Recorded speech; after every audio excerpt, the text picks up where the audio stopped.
Hello everyone, welcome to the Commando Cast. I'm Andrew. And I'm Mike, and today we're going to be talking about Covert Missions, the first look.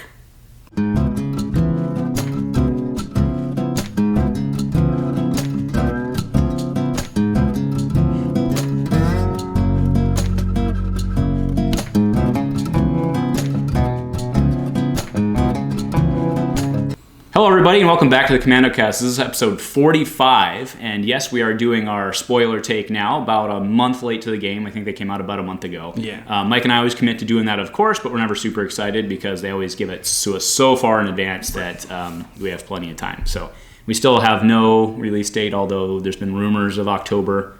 I think people might just be extrapolating based on Force Friday. We'll see. And Worlds. It would be pretty neat to have a new meta for Worlds. But with the Worlds, there has to be the 11 days lead in. It'd have to basically be 2 weeks before or so.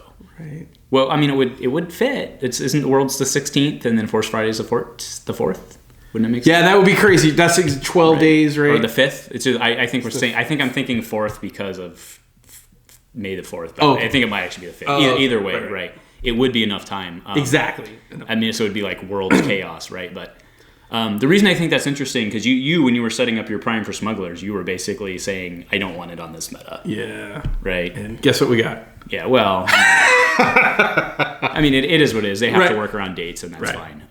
Yeah, so it would be nice to see things get shaken up. So that's kind of what we'll go into today. But first, speaking of current meta, just real quick, we had a couple big tournaments over the weekend. So we had European Continentals, and then we had Canadian Nationals. So what did we see in those tournaments? Right, not necessarily what won and stuff, but what was the large? Yeah, it was droids and actually Jabba supports, which I thought was interesting. Wasn't it Jabba supports versus Jabba supports in the final? Yeah, in Europe, which I mean, it's super strong, right? Yeah, but it's good. Yeah, but it does suffer to certain things. So it kind of more of the same. I was surprised in the Canadian top 4 there was actually a mill deck, which they were. And granted, it was a 30-person national championship. And that was the Yoda one, right? Yeah. I don't honestly. It's Mill, so I don't even know what was going on in it. But it was interesting to see Mill kind of make an appearance. But it was with 30 people. A deck like that can kind of slip through with only 5 or 6 rounds. But maybe it was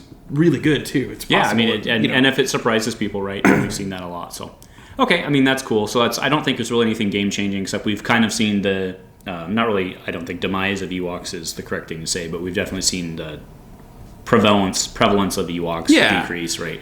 Which I think makes sense, right?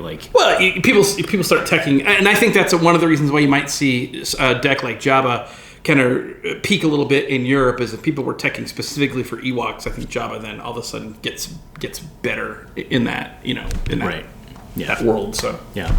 All right, so on to Covert Missions. So shouldn't be news to anybody at this point, but if it is, what they're introducing are they are introducing alternate win conditions. So this is I'll put them both up. This is in the presence of, or in the form of, 2 plots. One is destroy the Death Star, and the other's construct the Death Star. So, kind of a nice form around the set. Yeah. So before we get into the how do you feel about it, do you think these plots are functional? So I guess I'll read them out. Yeah. Do good TV, right? Yeah. But so destroy the Death Star, what it does is after setup, give the plot 20 shields. And what you're essentially doing is you can resolve pilot and vehicle dice against the plot, removing those shields. And then once all the shields are gone, you essentially make a trench run on the Death Star and try to blow it up. And if you succeed in that case, then you win. And then alternatively, construct the Death Star, which might be easier, might be way harder. I haven't decided yet. Is remove 2 of your dice, each showing a resource. So it could be a modifier, could be a pay side, doesn't matter, whatever. They don't have to match. It's not easy pickings. And then to place 2 resources on the plot, and then if 15 or more resources on the plot, you win the game. Meaning you have to do that 16 times or 14 times plus some other method of getting one on there to win. So what do you think about these actually? Can this happen? Yes. Can you do this? I will take them one Sure. each. So I think with Destroy the Death Star, I feel like I know it's weird, but I feel like with the type of decks that we're seeing right now that have, we roll out bigs and we just slam the board. I feel like we can just do a bunch of damage to this. Mm-hmm. And I feel like what's going to be the most challenging actually is the action. Making the trench run. Yeah, because it says you have to spend a resource, and then if you roll a pilot die and a vehicle die, and they both have to show damage. I mean that's a little. I mean, not that it's impossible. At least it doesn't say range damage, because that would have been. Yeah, that would have been super hard for indirect. Yeah, right. so indirect works too. So I think that one to me feels harder than the other one, and I'll tell you why. So construct the Death Star is you remove 2 dice showing resources, right, to put 2 on there.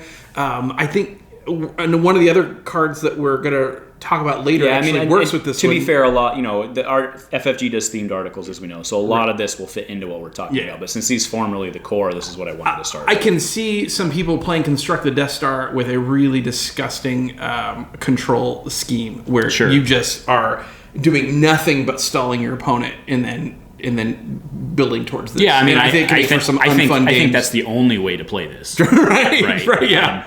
But I mean, if you think about it, right, you can basically put, assuming none of your dice get removed, you can pretty easy. So let's say you run Watto, right? Or you'll run Krennic.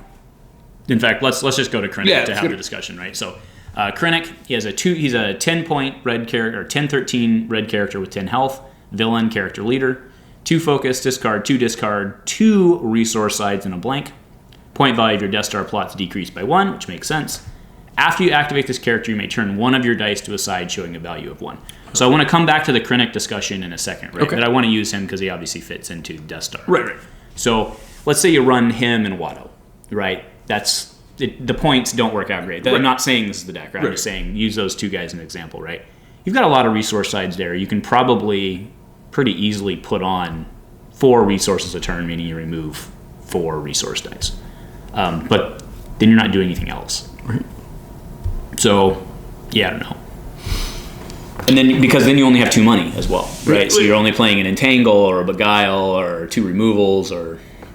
I can do a lot of damage with 2 removals, 1 cost removals, but I think that probably what I'm looking at if I think of that pairing, I think I'm running a lot of really cheap upgrades that have, resource sides. Like, I mean, that's my thought process. And that is you flood the board with dice that have your barterings, your crystal balls, your dark councils, stuff like that, right? Yeah. So it seems more. I think Destroy the Death Star sounds more fun to me because I like to blow stuff up more than I like to stall people out when I play games. Sure.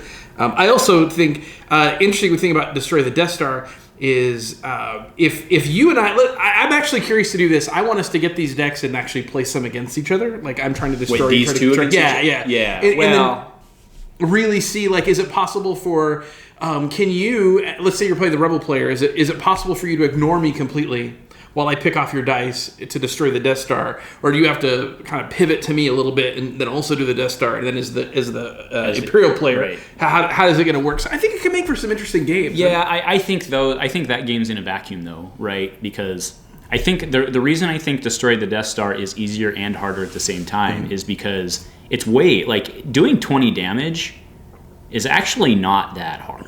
Right? I mean, that's what we do. Not with 2 vehicles and 2 pilots. Right. But the reason it works in a normal game is because at the point that you do 10 to 11 damage, you have characters off the board, and you're taking less damage back, right? If you're resolving all of your damage into the plot and you're leaving your buddy open to do whatever the heck he wants, right? I don't know. Yeah, I'm actually. So to your point with Construct the Death Star, right? If you're resolving all of your guns into Destroy the Death Star and letting me leave all my dice on the table to just Construct, I think Construct probably outpaces. Right. And maybe that's the point. Right. Got to build it before you can blow it up. I wasn't ultra excited about this until you and I just started talking about it right now, and I think this actually could be fun. I'm sure these nerds will find a way to break it immediately somehow. I mean, they're. Yeah, we'll see. I think Construct's going to be a little harder to break. Destroy, somebody can probably figure out a way to cheat that one in pretty quick. Right. Have they talked about the moving rocks with this thing yet? Like, is that have they? They haven't, but I mean, dollars to donuts, that's going to get changed. Yeah, we're not even going to speak to that because it's going to get changed. So, all right. So anyway, I think we've exhausted those guys to death. But real quick, what do you think about the concept of alternate win conditions? We kind of had one before in Crime Lord, kind of. Yeah, I think in the age of our game and frankly some of the staleness of our game over the last 6 or 8 months, I welcome it. I think it's a good thing. Fair enough. Yeah, well, and then let's see if it does anything, right? So, fair enough. All right, so now let's talk about Krennic, who I think is really good, right? So I'm flashing him back up. I just love that 2 discard. That's all I care about. Yeah, well, even focus on 2 discard. Throwing out so let's just ignore, for the purpose of this conversation, the point value of your Death Star plot decreased by 1, right? So let's just say he's just this guy is a 10-13 character. Isn't he just delicious? Yeah, I want to put him with Kylo. I think he's a good matchup for Big Kylo. For kind of takes the wolf spot. Yeah, it takes the wolf spot. 2 discard side without the pay. Plus, he's got 2/1 resource and the double focus. Feels good. I mean, you get the wolf is the one where you get to pick name cards out, right? And Mahdi's the one where you can resolve discards for removal. But yeah. I really, after you activate this character, you may turn one of your dice to a side showing a value of 1. That'd be really good to match up with. If I roll bad with Kylo and I want to match up with a stick, I turn him to the 1. Sure. Yeah, no. This guy looks just pretty decent. Yeah, 10 health. There's pretty good. Yeah. So then let's go to an upgrade is Death Star plans. There's a red upgrade. It is neutral for 1 action. Exhaust this upgrade to place 1 resource or remove 2 shields from your Death Star plot. So it's essentially 1 for 2 damage in that case, right? And since it's 1 resource, it's basically worth 1 money side. And it's neutral. Yeah, so both sides can play it. That's What's interesting about it is after an opponent's effect deals damage to attached character, they may move this card to one of their characters. So potentially you could be bouncing this upgrade back and forth between the 2 players. I'm going to bounce it off you, and then I'm going to override it for something better. Yeah, take it out. So what's interesting about it, and now remember, uniqueness is just a play restriction, right? But you could potentially have 2 Death Star plans on your side of the table, even though it's unique, right? Oh, right, because I might play one, you might play one, but I move it. But if you have it, you can't. If you've stolen it, you can't play yours. Okay. So it has to get moved, and then you could play another one, and then take it back, and then you could have 2 Death Star plans on your table. That's kind of cool. Right. I didn't realize. Yeah, I didn't even look close at that one. I mean, I'm pretty sure that's how it works. Maybe someone will correct me in terms of owner, but I'm pretty sure that's how it works. Yeah, no, that's exactly how it works. Yeah, so that one's interesting. All right, now let's get into what makes Mike very happy and very sad at the same time. And I might have to pull up the quote from earlier. If you did not get a red 5, Luke. Okay, I have matured a lot since that statement was made. So I'm not pleased with the color choice, but I'm pretty pleased with the character. Yeah, so why don't you tell us about Luke? All right, so Luke, red 5, is a blue character, 10 cost, 10 health, 11/14. But his die sides are delicious. 1 gun, 2 gun, 2 for 1 gun, plus 2 gun, 1 resource, and a blank. He's a character apprentice pilot, so he's got all kinds of subtypes. He has the piloting keyword, which I assume we'll talk about in a little bit. Well, right now. The point value of your Death Star plot is decreased by 1, which is super cool. Before you resolve a support die of a vehicle piloted by this character, you may increase its value by 1. So I look at this and think super bigs. Yeah, right. I mean, that's basically what piloting is, right? Yeah. So the piloting keyword on characters. Now, do note that a pilot or I should say, it's not a keyword, right? Oh yeah. So because pilot is a subtype. Right. So I guess piloting is a keyword. Piloting is a keyword. Yes. Pilot is a subtype, right? So pilot and all pilots, a pilot does not necessarily have piloting. Now it would be interesting if they went back and back-eroded a Poe, a Poe 2 and a Biggs to have. I mean, there wouldn't be a point in doing Biggs because they need to get it twice, right? So anyway, so what piloting does is when a character comes in, they can activate a vehicle. When they activate, they can activate a vehicle with them, and then that character is now piloting said vehicle. Jump in it with the right. Yeah, go. Now I do believe that, let's say you have 2 characters with piloting and only 1 vehicle.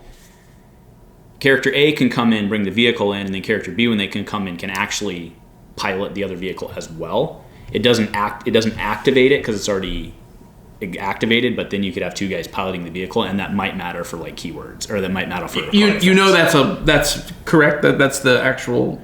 I don't believe it says you can only pilot an unexhausted vehicle. Interesting. I mean, that's And I'll even for this, I'll put an excerpt from the Fantasy Flight article explaining it, because that's all we know at this point, right? But I'd also like to walk back my statement on it being hard to blow up the Death Star with these 2 dice. Yeah, I don't. I think apologize. it is. I take that back. Yeah, so that's how piloting works. So then, this one, Luke Skywalker's X-Wing. Why don't you read this one for us? Okay, it's a 2-cost support. It is unique. The dice sides are 1 gun, 2 gun, 2 for 1 gun, plus 2 gun, and a shield and a blank. So it's a support vehicle, and it has a power action that states reroll this die, or if Luke Skywalker is piloting the support, turn the die to any side. Good lord! So they have the same sides in terms of damage. Right. Do note that this X-Wing is not red. Yeah. Which is odd. I mean, I understand why, because they want to go with Luke, and Luke's blue, so you can play mono blue, you can still do the X-Wing. That's fine. It's just a little weird it's not red. I'm actually kind of excited having a 2-cost damage support in blue for other reasons. Yes, I agree. Right. So I'm gonna I mean, in terms of the plots, you already spoke to that. Like, these guys go with the blow the Death Star up, right? Totally. And I mean, obviously, since he reduces the cost of the plot as well, right? And now it is interesting that the plot is red. And he's blue. Yeah, whereas so you have with to... Krennic, it's red and red. So you have to run... Well, I mean, so you have to run it with Biggs or Wedge or somebody, right? Yeah, so... and I mean, I don't know. It's pretty cool from a flavor standpoint, but I think I think this guy is pretty good. So I want to try Luke and Jyn, because I was actually running Farm Boy Luke and Jyn, and it was okay in Trilogy. I actually want to try this new Luke I think that with Jyn and her blaster and the X-Wing, and like those are pretty much the only cards I need. Yuck. Well, I'm thinking too, like Rex's blaster, where you can roll in all of your dice at once, and that's good. Kind of gross. I like it. I love it. I love it. I think it's good. They're pretty good. Power creep personified right there on your screen. I mean, there's a lot of gun sides on those for guys. A 2-cost support to have four damage sides. The pay side stinks, but I mean, it's pretty good. All right, we put that to bed. So, all right, so here's some events kind of supporting the set, right? So it's very clear that a large portion, or at least a sub portion of the set, is going to be around these alternate win conditions. So that's going to be very interesting from a set standpoint. It might really stink for draft. Well, it reminds me a little bit of Across the Galaxies, where we were, where we had all these mods, right? So they kind of released these mods, and it almost seemed like that's something they were going to focus on, and then we just like never saw them for a vehicle. Yeah, well, I mean, that's fine. But Across the Galaxy, I didn't enjoy drafting because it was really whoever got the biggest support, because there was a ton of mods, so it was whoever got the fire spray. Right. In this case, I think it might be really hard to do draft for that. I don't know, but we'll have to see. I mean, I'm sure they've thought about that, and I'm sure the set will be okay. Right? Oh, sure. So, all right. So Trench Run is a 0-cost hero red event. Activate one of your pilots and one of your vehicles.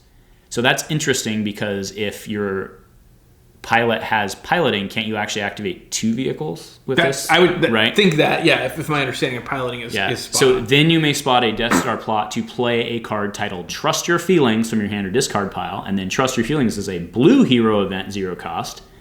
Reroll up to 2 of your dice, then you may resolve 1 of your dice, then you may use the action on your plot titled Destroy the Death Star for free. Holy smoke! So, can I get a flow chart for these 2 cards? Exactly. Yeah. Right. So, Trench Run, activate Luke and his fighter. Okay. And other thing, I'm just simplifying it. Right. You can do a lot of other things, right? Luke and his fighter, and then potentially maybe one other, right?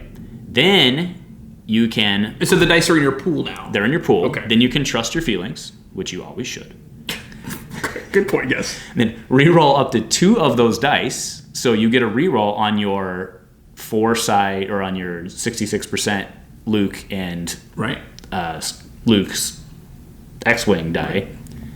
Then you can use the action on your Death Star plot for free, which normally costs you 1 resource. And it says after you reroll those dice, you resolve 2 of your dice. Right. Then so you can shoot. Right. Get the last of the shields off, and then finish it off with a 2-card combo. Right. So, but do remember that you have to, as part of the Death Star or the Destroy the Death Star plot, you do actually have to re-roll the dice in order to blow up the Death Star, right? So just a reminder. So we'll go back. I'll flash it up, right? But Action, if this plot has no shield, spend 1 resource to re-roll one of your pilot and re-roll and one of your vehicle dice. Then if both are showing damage, you win the game. Right. So that's actually not easy to do. Yeah, this is supposed to make it a little easier to do, but it doesn't help you hit on the re-roll. Let's say you have 2 shields on the or let's say you have 3 shields on the Death Star, and you want to just finish it in one blow. Right. If you roll out 4 dice, you technically have to roll 4 damage sides, 2 to resolve off the Trust Your Feelings to get the last of the shields off, most likely, and then you have to re-roll the other 2. You have to re-roll the other 2 regardless damage. of what they hit. Oh, okay. Right. So even if they hit damage, you still have to re-roll them when you make your. Okay. And I guess it's not clear to say you have to make a trench run because actually the trench run leads into this, right? Yeah. But I don't know. So it's pretty thematic, but there's a lot of moving parts to blowing up the Death Star. You actually could run. I mean, like you said, Trust Your Feelings could be a pretty usable card even without Trench Run around. Trench Run just speeds you up, right? It's the activation and then playing the Trust Your Feelings out of your discard pile, which is pretty strong. Yeah, I mean, pulling it out is not bad, but so cool. I approve. Yeah. So I think before we move on, that'll be kind of the end of the blowing up and constructing the Death Star thing. Do you have any other comments on that line of play? So I really think we need to get on the table before we can Yeah, it's hard to say. I will tell you this though. I think I don't give FFG enough credit sometimes, but I feel like Ray, the Kylo Ray thing did a good job of attracting less competitive players or new players and bringing them into a more competitive setting. Yes, because I was going to say it elevated them. Yeah. So I like that, and I feel like this type of deck could do the same thing because it's. We talked a little bit about lines of play, and sometimes a deck can attract newer players if the lines of play. It's not an easy deck, but the lines of play are very clear, right? And I feel like this deck is that kind of deck where I'm going to go in. It's my line of play is to get dice in the field and do damage and then it just seems like it's easy. It's easy for a newer person to figure out how to win with it, which I think is a good thing for the game. Yeah, that's fair. Completely. Yeah.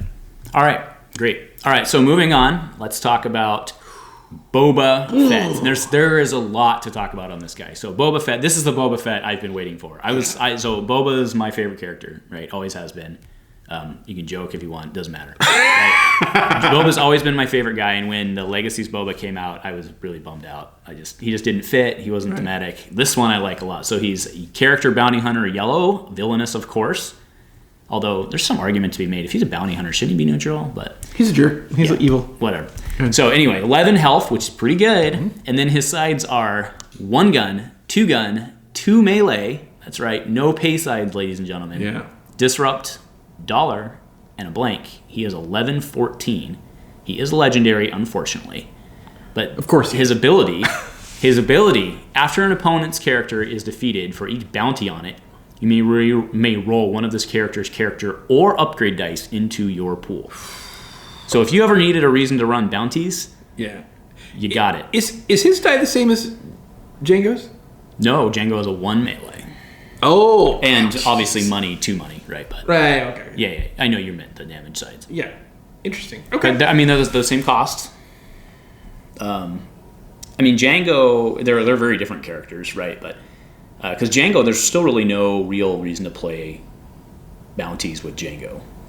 Right. Unless it supports the other character. Right. But yes, this is definitely a reason. So the deck I go to, my head went to when I first saw Boba was Boba Asajj. Right. And this, you've been playing snot out of IG Asajj lately, so you should go check out those videos on Dice Commando channel if it's something you're interested in. But Asajj Asajj, just a reminder, what she does is when you do damage with her, when you do damage with her character die, one of her character die, any of her character die, whatever.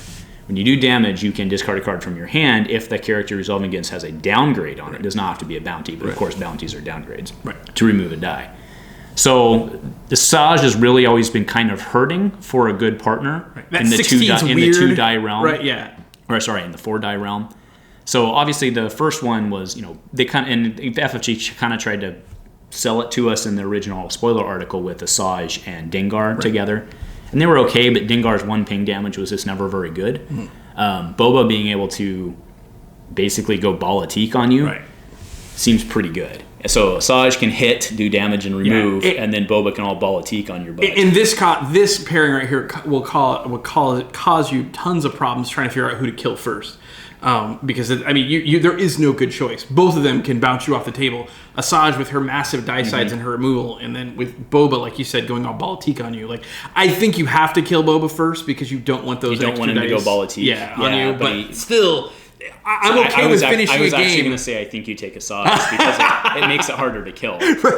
So yeah, I'm totally fine finishing a game with Asajj, and I would be totally fine finishing a game with Boba Fett because he's got 50% damage sides with no pay. Yeah. Well, I mean, what I was thinking is you don't mind. I think you would prefer to have Asajj at the end game because at the end of the game you don't really care about the 3 side, or you don't really care about the paying of the 3 side, and it's just more. But I'm running all sticks with this. Oh yeah, you're running. No, you are. You're running heirloom sabers. Right. And I mean, I might run Gauntlet pulse rockets. cannon. Oh well, you're gonna run. Right, but I mean, like as far as without saving. basic upgrades, I think you could probably go very heavy sticks and be just fine. I think heirloom or dagger mortis. Right, dagger mortis is nice. Heirloom would have to go on Asajj. That's the only drawback there. Yeah, I don't know. So, and then with him comes his ship. So this is the 3rd iteration of Slave 1. Just to be clear, we've had more iterations of Slave 1 than we've had of Boba. But this is the green painted Slave 1, so this is the Boba Slave 1. However, it does include both. So it's a 3-cost villain support, 2 gun, 2 indirect, disrupt, money, blank. It's okay. I mean, it's 3 pretty decent damage sides. Yeah. It's okay. I think... I don't hate it. Yeah. Anyway, let's get to it. Your Boba Fett and Jango Fett each have piloting. There you go. Yeah. Right. So Boba does not have piloting. Jango does not have piloting. They do now. If this is out, they do. Otherwise, they don't. Right. Although I suppose what's weird is, so again, Slave 1 gives them piloting, which means that they could technically pilot others. Right? Because it is one of those ones that constantly checks. Right. So it's like they're now basically pilots. They have piloting, so they could pilot. And that next ability is pretty ballin'. So after the support becomes piloted by a bounty hunter, you may deal 1 damage to a character. That seems pretty good. Yeah. See, that is real good. Yeah. And I can hit the table with this round 1 by just if I'm on the Night Sister layer. By any means, or I guess anything. Yeah, just dropping an upgrade, dropping a downgrade, and then getting to 3, and then dropping Slave 1 as my first action, and then I'm in. It's go town. And then you don't need to worry about redeploy for this. And yeah, this is real good. Yeah, Slave 1's pretty strong. Do you think this is better than the Legacy Slave 1?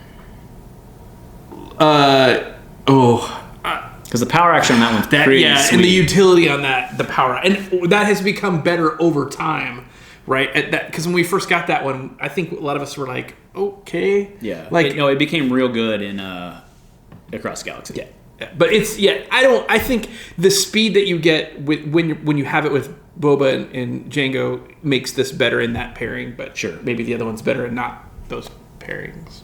Yeah. That's probably fair. So, if you're gonna, I think, So, if you're playing a support deck, you just play Slave 1, 2. Slave 1, 2. Right. The Legacies version. Right. Yeah. Is this legendary? I don't see. It is legendary. Oh my gosh, dude! Can they quit it? There's a lot. I mean, so this was a rough article because we have Slave 1 legendary, Boba Fett's a legendary, Krennic's a legendary. Okay, I guess that's it. But 3 legendaries. Yeah. So we're already 3 legendaries in. So that's actually it for the spoilers. Again, you can check out that article on Fantasy Flight's website. It's been up for a long time, and I'm sure most of you have already seen it right now. But again, Mike and I just wanted to give our thoughts. So how did everything go this week at tournaments? Yeah, so we've talked a lot about how early in Destiny, in the Portland area, Monday Night Dice had traditionally been the very casual night, and Saturday at Gongai had been like more cutthroat, kill your mom kind of day. And over the last 6 months, that's kind of flip flopped. And I felt the last couple weeks at Monday Night Dice have been much more casual. I went this week, and I would say there wasn't a ton of. There was maybe 1 or 2 cutthroat decks, and they actually didn't even do that well. And it's interesting because when everyone cools it. On it, then we get people who bring Vader, and then Vader raises the tension in the room because he's so. Yeah, everyone's like, "Oh, you brought Vader." Right? Which is funny because if you bring it, I don't begrudge anyone bringing Vader into this because bringing Vader into this meta is taking it easy, right? Unless no one else brings the droids and stuff, and then all of a sudden it becomes like this apex predator in the room. But I thought the games were fantastic. I had a lot of fun. I was able to play a tier 2 deck and do well. And I think fun. that deck's better than tier 2. And that's actually so he was playing Obi-Wan 2, Obi-Wan 2 R2. Legacy's Obi, yeah. Yeah, Legacy's Obi. So there's a lot of synergy there with flipping into... Actually, not really. There's asymmetry with flipping into a 3-side. Can I give you a recipe for making any blue deck good? Sure.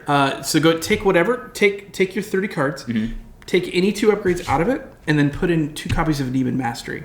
Yeah. And that will just make anything you're doing really work well, because that card is ridiculous, bro. Neiman Mastery. Holy smokes. I've liked Neiman for a long time. Everyone's kind of catching on to Neiman over the last maybe month and a half or so. And that's why it's like a $55 card now, right? So watching my opponent think that I'm screwed because I roll out and I didn't get what I want, and then they do their thing and they think everything's fine, and then I overwrite for Neiman into like something awful, right. And just the loss of color in their face is magnifique. I love it. I love that. The special chaining and flipping. Yeah. No, Neiman's fantastic. But yeah, you won with that. Yeah, spoiler. Sorry if you haven't seen the video. Oh yeah, true. Sorry, who? Spoiler. Right. Yeah, I did, and it was super fun. And the deck I was playing against was one of those really cool like tier 1.5 decks that would not normally be even playable if everyone had brought their Make Your Mama Cry decks, and if everyone kind of brought their fun stuff. Yeah. And then Padme, Boosh. It's Boosh Yoda. Boosh Yoda, back again. Yeah, back again, and super good, like very threatening. Well, and he's a good player. He's a good player, yeah. So that was excellent to see that, and I had a good time. Yeah, I didn't unfortunately make it to Gongai on Saturday. So how did that? Yeah, Gongai went well. Those videos are up, so there's no spoilers at this point. Okay. So I was able to win that with Maul. Maul cut through.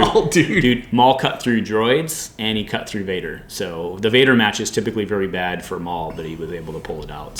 So can we just flip this back to a Maul episode real quick? Sure. So people enjoyed that episode too. Yeah. So Andrew and I have been making like dueling Maul decks, and I'm ready to say this. My Maul deck is better.